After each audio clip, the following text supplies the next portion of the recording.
আলাইকুম সম্মানিত ভিউয়ার্স, আশা করি আপনারা সকলেই ভালো আছেন। ভিডিওতে এখন একটি গরম খবর থাকছে, যেটি হচ্ছে যে এনটিআরসি এর চেয়ারম্যানের পদত্যাগ সহ 18তম নিবন্ধনের প্রার্থীদের 5 দাবি, অর্থাৎ 18তম শিক্ষক নিবন্ধনের যে সকল প্রার্থী আছেন তাদের 5টি দাবি। তো ভিডিওটি না টেনে সম্পূর্ণ ভিডিওটি দেখলে আসলে সম্পূর্ণ ঘটনাটি আমরা বুঝতে পারবো।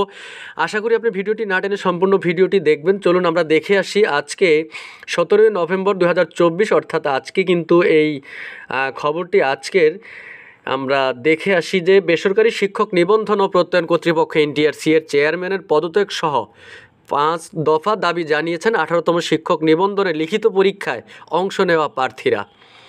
রোববার 17 নভেম্বর জাতীয় প্রেস ক্লাবের সামনে 18তম শিক্ষক নিবন্ধন ভুক্তভোগী পরীক্ষার্থীবৃন্দর ব্যানারে আয়োজিত এক মানববন্ধনের এই দাবি জানানো হয়।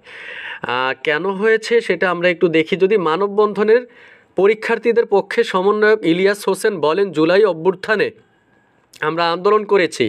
আন্দোলন অংশ নেওয়ার কারণে নিজেদের ঘরে থাকতে পারিনি, কিন্তু দেখা যাচ্ছে আন্দোলনকারী ছাত্র সমাজ আজ এনটিআরসি এর মাধ্যমে বৈষম্যের শিকার হচ্ছে।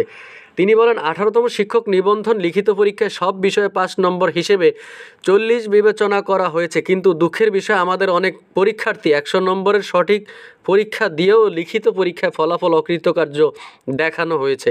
অথচ আমাদের অনেক সহপাঠী মাত্র 40 নম্বর উত্তর করেছে, কিন্তু ফলাফলের তালিকায় তাদের নাম এসেছে।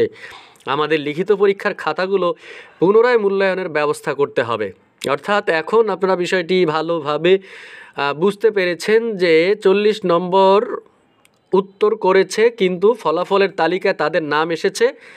আবার যারা তার বেশি নম্বর কী করলো, উত্তর করলো, কিন্তু লিখিত পরীক্ষায় তাদের পাস আসেনি, এর জন্য লিখিত পরীক্ষার খাতাগুলো পুনরায় মূল্যায়নের ব্যবস্থা করতে হবে, এমনটি দাবি জানিয়ে তারা প্রেস ক্লাবের সামনে অবস্থান কর্মসূচি করেছেন বা যেই দফার কথা বলেছেন। তো আমরা দেখি এই সময় তাদের 5 দফা দাবি তুলে ধরেন। সেই 5 দফা কি?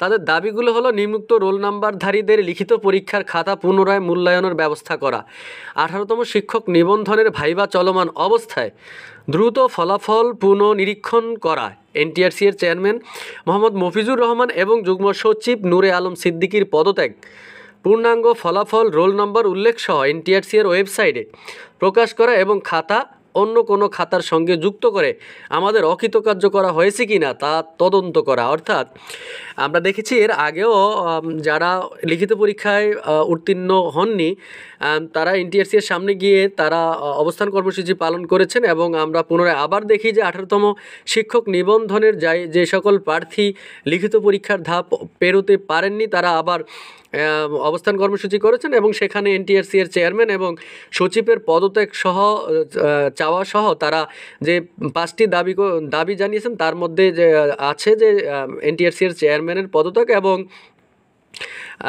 হচ্ছে সচিব নূরে আলম সিদ্দিকীর পদত্যাগ চেয়েছেন, এবং পূর্ণাঙ্গ ফলাফল রোল নাম্বার দিয়ে তারা যে উল্লেখ করেছে সেই রোল নাম্বারের ওয়েবসাইটে প্রকাশ করা এবং খাতা অন্য কোনো খাতার সঙ্গে যুক্ত করে আমাদের অকৃতকার্য করা হয়েছে কিনা তা তদন্ত করা। অর্থাৎ তাদের খাতা কোনো সমস্যা হয়েছে কিনা সেটি পুনঃনিরীক্ষণের জন্য তারা আবার দাবি জানিয়েছেন।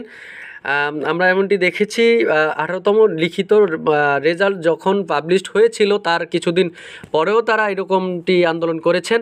তো আমরা জানি না যে আসলে তাদের যে কথা বলেছেন তারা যে কেউ 40 নম্বরও উত্তর করে তার রেজাল্ট এসেছে, অনেকে দেখা গেছে 100 নম্বর উত্তর করেও তার ফলাফল আসেনি, সেটি তারা বলেছেন, এমনটি আমরা আজকের ভিডিও থেকে দেখেছি। তো ভিউয়ার্স, আজকের ভিডিওতে এ পর্যন্তই। এতক্ষণ এই চ্যানেলের ভিডিও দেখার জন্য আপনাদেরকে অসংখ্য ধন্যবাদ। আল্লাহ হাফেজ।